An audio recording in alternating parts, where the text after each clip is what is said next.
Master the use of English articles and determiners. Fill in the blank exercises. Hello, English language learners.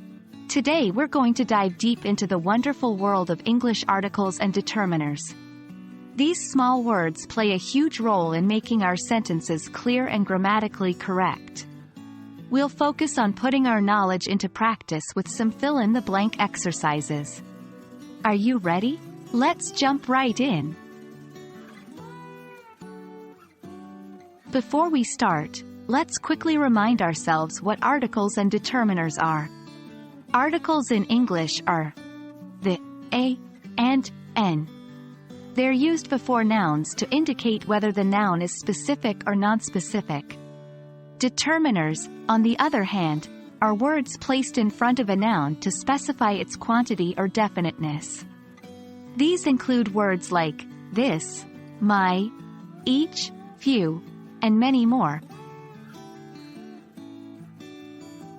Now, let's move to our main activity. Fill in the blank exercises.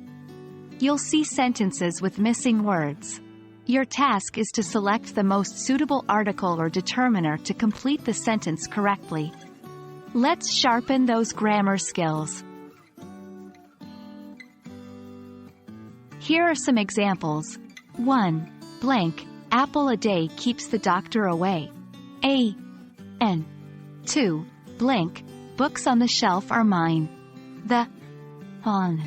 3. She only has, blank, few minutes to finish the test. A. The. 4. I found, blank, old photo of us in the attic. N. The. Take your time to fill in the blanks. Remember, the context is important. Now, let's check the answers. 1. An apple a day keeps the doctor away. We use n before words that start with a vowel sound. 2. The books on the shelf are mine. We use the when we are talking about specific items. 3. She only has a few minutes to finish the test. We use a few when talking about small quantities. 4. I found an old photo of us in the attic. Again, n is used before words that start with a vowel sound. Great job, everyone! Remember, practice makes perfect when it comes to mastering the use of English articles and determiners. Keep doing exercises like these, and you'll see improvement in no time.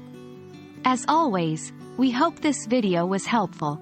Keep learning, and see you in our next lesson.